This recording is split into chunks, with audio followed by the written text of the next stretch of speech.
They don't teach this in school, and they never will, because if they did, millions would stop obeying without thinking.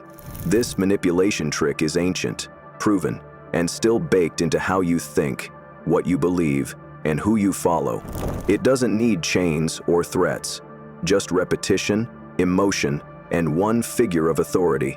That's all it takes to hijack your brain and install a belief you'll defend for life, even if it hurts you. From classrooms to screens, it still runs the show, and most people never notice. But if you're quiet, observant, and tired of being controlled without consent, keep watching. Because once you see this clearly, you'll never be influenced the same way again. The tactic. What is identity fracturing? Long before social media, television, or school systems, there was still manipulation. Quiet, calculated, and incredibly effective.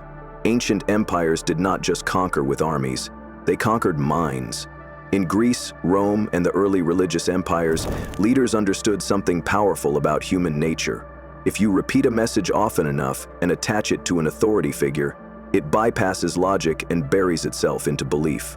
That formula, repetition plus authority, was not a guess, it was strategy. They did not have neuroscience back then, but they knew how people responded. You'd hear the same stories, chants, commandments, or doctrines again and again, not once, not casually, but until your brain filed them as facts. The general, the priest, the emperor, these were not just leaders, they were mental architects. Their goal was not to convince you, it was to condition you. The moment something is repeated with certainty and emotion, the brain stops evaluating and starts embedding. It becomes not just what you hear, but what you are. Over time, this did not feel like manipulation. It felt like truth, and that's what made it unstoppable. You didn't question the rules, you followed them. You didn't evaluate the gods, you worshipped them. You didn't rebel because you did not realize you were under control. This was not education, it was psychological branding. They did not chain your body, they shaped your thoughts. Once your identity was built around the system, defending it felt natural, even righteous. Fast forward to today, the method has not changed, only the tools have. Influencers, politicians, systems, still using repetition, still using authority, still training millions to obey without knowing they're being trained. And the worst part? It still works, especially on the minds that never learned to question how beliefs are installed in the first place. How this trick got institutionalized. You were not just taught how to read or count in school, you were taught how to obey, quietly, without ever being told it was happening. The same ancient manipulation trick, repetition combined with authority, was baked into every system that claimed to educate you. Not because the people in charge were evil, but because the system was never designed to create thinkers, it was built to create order. Think about it. You recited pledges before you even knew what the words meant. You were rewarded not for original thought, but for saying the right answer fast, in the right tone. You were praised for following instructions, punished for questioning too much. The loud, quick responders got labeled as smart, while the quiet observers were overlooked. That wasn't education, that was training. Religion used the same framework long before schools adopted it. Weekly sermons, holy text repeated word for word, unquestionable figures at the top, all built on authority and emotional repetition. The goal was never debate. The goal was loyalty. Military systems took it further. Strip identity, rebuild it with commands. Repetition becomes obedience. Obedience becomes identity. And here's the disturbing part. Neuroscience now confirms this structure changes brain wiring, especially in children. The brain forms strong emotional bonds with repeated, authoritative messages. These messages bypass critical thinking and go straight into long-term memory. The more emotionally charged the delivery, the stronger the neural connection. Now you're an adult, and much of what you believe about politics, success, religion, even yourself, was installed before you were old enough to say no. You still follow some of those scripts, not because they're true, but because they're familiar, comforting, safe. That's why slogans still work, why public pledges still exist. They're not innocent rituals, they're mental locks, and millions follow them, not from truth, but from programming they never chose. It's not just history. You're still being controlled. The systems influencing you today are more subtle, more advanced, and harder to detect than anything in the past. You're not just being fed content. You're being guided into emotional and behavioral patterns designed by people who understand exactly how your mind works. Every scroll, click, and pause is being tracked and used to shape what you see next. Not because someone wants to entertain you, but because they want to direct your attention in a way that benefits them. And you rarely notice it because it feels personal. It feels like your feed, your interests, your choices. But it's not. Influence today doesn't come in the form of direct orders. It comes in tone, in design, in the emotional signals baked into everything. A thumbnail with wide eyes, a caption filled with urgency, a story that stirs guilt, pride, or fear. These are cues, not random. They're carefully placed to trigger immediate reaction. The modern system doesn't need to force you to believe something. It just keeps showing it to you until it becomes familiar. Familiarity builds trust, and trust builds loyalty, even to ideas you've never thought through. You're not just being sold things. You're being sold identities, belief systems, templates for how to see yourself and how to view others. And when everyone around you adopts the same templates, stepping outside of them starts to feel unsafe. That pressure keeps you in line. You adjust, not because you've been convinced, but because resistance feels isolating. The scariest part is not that this is happening. It's that it doesn't feel like control. It feels normal. It feels right. That's what makes it powerful. When manipulation is delivered with precision, you won't feel resistance. You'll feel alignment. And that's exactly when you stop questioning it. Why most people never question it. Most people don't question the system because questioning comes with a cost. Not a physical one, but a psychological one. You risk discomfort. You risk judgment.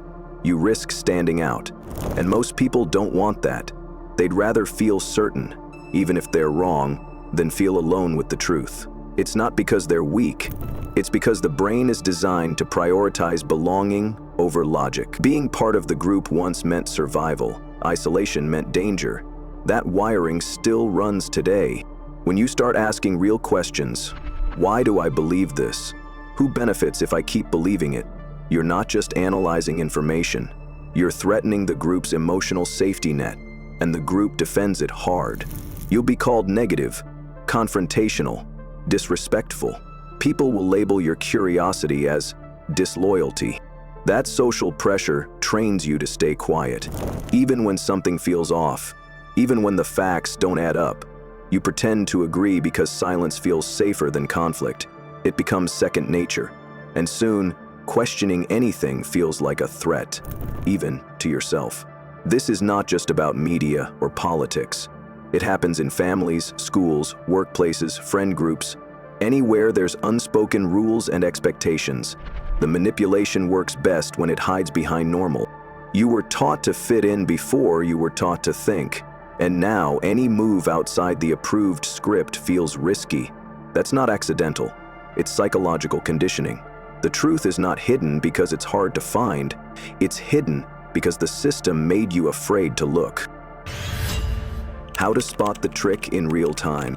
Most manipulation today doesn't look like manipulation. It sounds reasonable, it feels familiar, and that's why it works. But if you know what to look for, the pattern becomes obvious. The first sign is repetition, especially when emotion is involved. When the same message keeps showing up, wrapped in urgency or outrage, that's not information, that's conditioning. If you feel something before you think about it, pause. You're being nudged, not informed. Notice the messenger, not just what's said, but who's saying it. Does the speaker have actual knowledge, or do they just speak with confidence and status? Modern influence is built on perception. A blue check, a large following, or a title can make any message feel true. But authority is not proof. Always separate delivery from content. Third, check the room. Are people allowed to disagree without being attacked or dismissed? If not, you're not in a discussion, you're in a controlled narrative. When a belief system punishes questions, it's not protecting truth, it's protecting control. Disagreement isn't the enemy of truth. Blind agreement is. You don't need to fight every message. Just interrupt the automatic agreement. Ask yourself, who benefits if I believe this? What happens if I don't? What evidence would make me change my mind? These questions reset your brain. They return ownership of your thinking back to you. Control loses power when you slow it down. That's how you see the difference between what's yours and what was quietly handed to you. How to take back control of your mind. Taking back control of your mind doesn't start with doing more. It starts with noticing more. Every day, you're hit with words, signals, and emotional cues trying to shape what you think, what you buy, and who you believe. But the moment you stop reacting on autopilot, the system loses power. Control begins with awareness, not obsessive analysis. Just a split-second pause before accepting what's being pushed at you. That pause is where your mental freedom lives. Start by limiting the passive noise. Not all content deserves your attention. Cut out anything designed only to trigger fear, urgency, or outrage. These are not tools of education. They're tools of emotional control. If something makes you feel panicked or pressured without offering clarity, question its purpose. Protect your input like you protect your physical space. What you feed your mind shapes what you believe and eventually how you behave. Build a conscious filter for your beliefs. Ask simple, powerful questions. Where did I learn this? Who benefits from it? Do I actually agree, or have I just absorbed it over time? These questions won't erase influence, but they'll expose it. And exposure breaks control. Next, shift from reaction to reflection. When something triggers you, don't argue with it. Observe it. Let the emotion pass before deciding how to respond. This breaks the manipulation loop and returns authority to you. The louder the world gets, the more valuable your silence becomes. You don't need to control the system. You just need to stop letting it control you. The more intentional you become with your thoughts, the harder it is for anyone to steal them. That's how real mental independence is built. Quietly, consistently, and on your terms. Now you've seen it for what it is. Not a theory, but a system that still runs quietly in the background of your life. You can ignore it and stay comfortable, or face it and take back your mind. The choice is yours. If you're done letting unseen hands shape your beliefs, start now. Comment below. I reclaim my thoughts. Let that be your first conscious decision, not a programmed response. And if you want to keep sharpening your awareness, subscribe. This is not about rebellion. It's about mental freedom. You've recognized the trick. Now don't let it control you ever again.